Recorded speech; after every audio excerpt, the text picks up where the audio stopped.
अस्सलाम वालेकुम। अच्छा, एक और वीडियो हम यूएसए की रिगार्डिंग दोबारा से लेके आए हैं कि लोगों के यूएसए के लिए बहुत सारी क्वेरीज होती हैं कि उनका प्रोसीजर क्या है, यूएसए के लिए रिक्वायरमेंट्स क्या है, बैंक स्टेटमेंट का क्या क्राइटेरिया है और इनकी इंटरव्यू किस बेस पे, वीज़ा किस बेस पे इशू होता है। तो सबसे पहले हम बात करेंगे यूएसए के एडमिशन के लिए।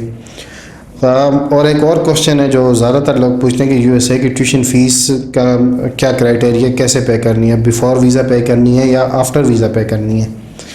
तो यूएसए का फ़ी पे सबसे पहले बात कर लेते हैं। फ़ी का ये क्राइटेरिया कि यूएसए की यूनिवर्सिटीज़ पे डिपेंड करता है। कुछ यूनिवर्सिटीज़ ऐसी हैं वो आपको I-20 इशू करती हैं विदाउट ट्यूशन फ़ी, मीन्स उस पर ये होता है कि आपका जब वीज़ा लग जाता है आप वहाँ पे पहुँच के अब यूनिवर्सिटी को ट्यूशन फ़ीस पे करते हैं।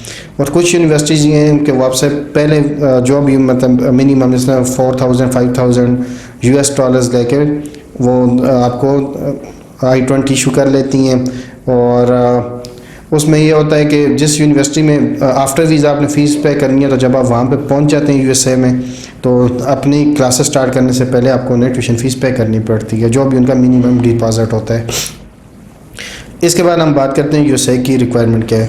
यूएसए की बैचलर्स की जो रिक्वायरमेंट है उसके लिए आपके पास जो भी आपकी इंटर होनी चाहिए, इंटर के बाद आपके पास आइट्स होना चाहिए। बैचलर की जो मिनिमम आइट्स की रिक्वायरमेंट है वो 5.5 बैंड है, उस पर आपको एडमिशन मिल जाता है। काफ़ी सारी यूनिवर्सिटी 5.5 एक्सेप्ट कर रही हैं और कुछ जो ज़्यादा हाई रैंक यूनिवर्सिटीज़ हैं वो 6 उनकी रिक्वायरमेंट है। फिर आ जाती है मास्टर्स पे बात अगर हम करते हैं तो मास्टर्स के लिए भी कुछ यूनिवर्सिटीज़ 6 एक्सेप्ट कर रही हैं, कुछ 6.5 एक्सेप्ट कर रही हैं ओवरऑल बैंड स्कोर। अच्छा, फिर हम बात करते हैं बैंक स्टेटमेंट रिक्वायरमेंट की जो यूएसए के लिए चाहिए।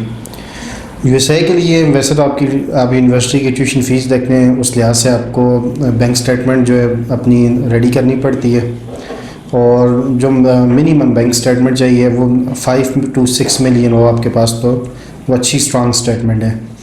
और स्टेटमेंट एक टाइम आपसे यूनिवर्सिटी जो है वो यूनिवर्सिटी को आपको भेजनी पड़ती है। यूनिवर्सिटी आपकी स्टेटमेंट चेक करके उसके बाद आपको अपना एडमिशन लेटर देती है।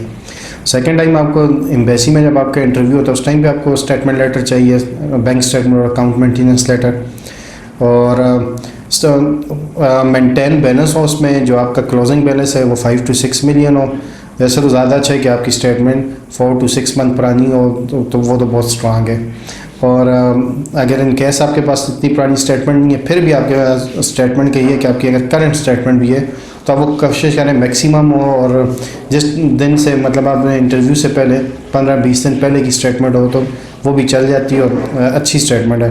बहुत से स्टूडेंट्स का वीज़ा उस पर भी है, हमारे मतलब नेक्सस से काफ़ी सारे स्टूडेंट्स हैं उनका वीज़ा उस स्टेटमेंट पे लगा है। और बहुत सारे केसेस में ऐसा है कि आपकी लक पे डिपेंड करता है कि वीज़ा ऑफिसर आपकी बैंक स्टेटमेंट चेक भी नहीं करता, कोई डॉक्यूमेंट भी नहीं चेक करता। जिस दिन आपकी लक आपके साथ हो तो वो आपको विदाउट कोई भी डॉक्यूमेंट्स को चेक किए बगैर ही आपसे 3-4 क्वेश्चन करके आपको वीज़ा इशू कर लेते हैं।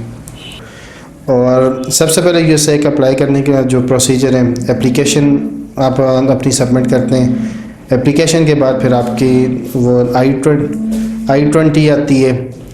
एप्लीकेशन में वो ये है कि एप्लीकेशन जब आपकी फ़िल होती है उसमें वो आपसे एजुकेशनल डॉक्यूमेंट्स आ रहे, उसके साथ आपकी बैंक स्टेटमेंट, उसको वो असेस करके उसके अगर आप उनकी असेसमेंट क्राइटेरिया हिट करते हैं तो वो आपको I-20 इशू कर देते हैं। जब आपकी I-20 आती है फिर आपका जो नेक्स्ट सारा उसका प्रोसीजर होता है उसके लिए आपको अपनी एक डॉक्यूमेंट्स जो रेडी करने पड़ते हैं, अपनी फ़ाइल रेडी करनी पड़ती है जिसमें आपके सारे ओरिजिनल एजुकेशनल डॉक्यूमेंट्स, IELTS और बैंक स्टेटमेंट ये सारा कुछ रेडी होता है। इसके बाद आप अपना केस जो है DS-160 फॉर्म फिल करते हैं ऑनलाइन और उसके बाद आपको इंटरव्यू डेट मिलती है तो आप इंटरव्यू वाले दिन अपना इंटरव्यू कंडक्ट करते हैं और ऑन द स्पॉट वीज़ा का डिसीजन आता है। उसी टाइम आपको वीज़ा ऑफिसर 2 to 3 मिनट या मैक्सिमम आप लगा लें 5 to 8 मिनट का इंटरव्यू होता है और उसके दरमियान वो आपका डिसीजन ले लेते हैं कि आप US वीज़ा के लिए एलिजिबल हैं या नहीं। ज़्यादा टाइम ज़ाया नहीं होता यूएसए के उसमें, आपको जल्दी ही वो रिस्पॉन्स कर लेते हैं। और अगर आपकी यूएस का फिर ये है कि अगर आपकी एजुकेशन में मास्टर्स है 1 ईयर का या 1.5 ईयर का, वीज़ा आपको मल्टीपल 5 ईयर ही मिलेगा। तो बैचलर्स अगर 4 ईयर का है या 3 इयर्स का है जैसे अभी, तो आपको वीज़ा 5 ईयर मल्टीपल ही मिलेगा। तो होप आपको सारी ये इन्फॉर्मेशन आपके काम आएगी, और आपके कोई भी क्वेश्चन हो आप कमेंट्स में करें, हम उस पर भी वीडियो बनाएंगे। Nexus IELTS for visa consultancy का चैनल सब्सक्राइब करें, बेल आइकन हिट करें। अल्लाह हाफिज़।